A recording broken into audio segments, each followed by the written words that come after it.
जय सीताराम। कैसे हैं आप सब? आशा करता हूँ आप सब ठीक ही होंगे। मैं पंडित राजेश तिवारी निर्मोही उपस्थित हूँ आपके बीच में एक बहुत सुंदर हास्य कथा लेकर के। भगवान राम जी एक बार चोरी करने गए। बहुत सुंदर हास्य कथा है और आशा है आप सबको पसंद आएगी, इसलिए इसे प्यार से सुने। अजीब तो लग रहा होगा, मेरे श्याम जी तो चोरी कर सकते हैं, वो माखन चोर थे, उनके नाम के पीछे ही चोर लगा है। लेकिन राम जी कभी चोरी नहीं करते, वो मर्यादा पुरुषोत्तम थे, जबकि जनकपुर की नारियां उन्हें चितचोर कहती थी। आपने मेरा चित चुरा लिया। बड़ी सुंदर चर्चा है। तो राम जी सरकार चितचोर हो सकते हैं, लेकिन सामान के चोर नहीं हो सकते, धन के चोर नहीं हो सकते। आओ प्रारंभ करते हैं। अगर अच्छा लगे तो अपने इष्ट मित्रों को शेयर जरूर करना। एक बार एक गांव में कुछ व्यक्ति रहते थे जो चोरी करते थे। लेकिन एक बात था,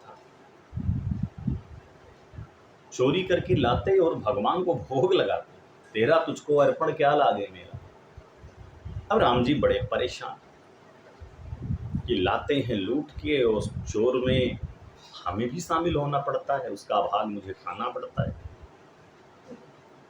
क्यों ना इनको सुधारा जाए। एक दिन ये 4-5 लोग चोरी करने जा रहे थे। बस रास्ते में मेरे राम जी एक व्यक्ति का रूप बना के मिल गए। देखने से ही आधे पागल लगते हैं। हाँ, आधे पागल लगते हैं।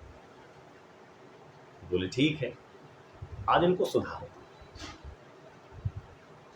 खड़े हो गए, भैया भैया कहाँ जा रहे हो, कहाँ जा रहे हैं आप लोग। चोरों ने कहा इसको पकड़ करके पहले पीटो। रास्ते में इसने ना अपशगुन कर दिया, अशुभ हो गया। पूछ लिया जा कहाँ रहे हो, तो उसने कहा दरअसल हम भी आपके साथ में चलेंगे। तो लोगों ने कहा कि हम तो चोरी हैं, चोर हैं, चोरी करने जा रहे हैं, चोरी मेरा काम है, तुम भी चोरी करो। तो भगवान ने कहा देखो मैं चोरी तो नहीं कर सकता, लेकिन जो सामान तुम मुझको ला करके दे दोगे मैं उसको लेके इतना जोर से भागूंगा कि कोई मुझको पा नहीं सकता, इस बात की गारंटी है। दौड़ाने से मुझे कोई पाएगा नहीं। चोरों ने कहा ठीक है, ले चलो। सब तो बढ़िया आदमी मिल गया, सामान लेकर ये भगेगा, पकड़ा जाएगा तो यही पीटा जाएगा। आज भगवान चोरी करने चले गए। एक घर में लोग घुस गए और चोरी करने लगे। पूरे घर में टटोला, काफी सामान चोरों ने बोरी में बांधा। इतने में मेरे राम जी एक कमरे में घुसे, जिस कमरे में भगवान भोलेनाथ की बहुत सुंदर प्रतिमा रखी थी और पूरा परिवार भोलेनाथ का पुजारी था। तो राम जी तो कहते हैं कि शिवद्रोही मम दास कहावा, सो नर सपने मोही न पावा। जो बाबा शंकर का द्रोही है और मेरा लाख पूजा करे वो मुझे कभी पा नहीं सकता। घुस गए सरकार।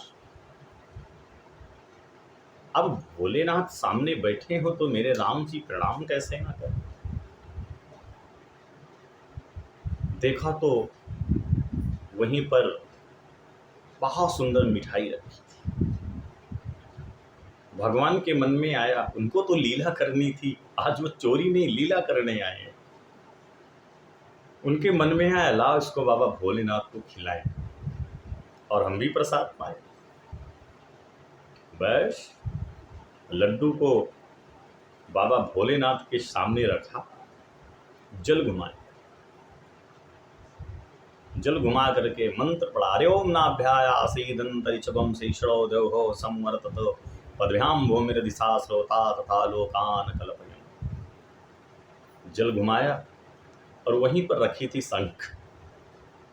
आज मेरे प्रभु ने शंख उठा लिया। बोले बिना शंख और बिना घंटा के कोई भोग थोड़े ना होता है। अब उपलब्ध ना हो तो अलग की बात है, भक्त लोग उसी पात्र को ही बजा देते हैं, चाहे वो गिलास हो या लोटा हो या थाली हो, उसी को बजा देते हैं। लेकिन जब वहां पर शंख और घंटा रखा था तो प्रभु जी ने शंख उठाया और मुंह में लगाया, खींच दिया, और जैसे ही रात के 2 बजे शंख बजी, वां की आवाज आई, पूरा घर जग गया। अब चोर भाग भी नहीं सके, पकड़ गए। जब लोगों ने कहा ये बात नहीं समझ में आती, ये चोर कैसे, बड़े अजीब चोर है, आखिर कोई शंख बजा के लूटता। चोर तो चाहते हैं चुप रहे, कोई बात ना करे, कोई खुटके नहीं, जरा सा आवाज नहीं होनी चाहिए।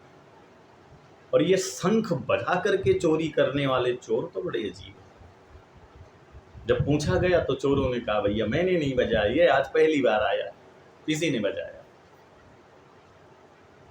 लोगों ने कहा तुम लोग चोर नहीं हो सकते, आप भगवान के बहुत बड़े हो।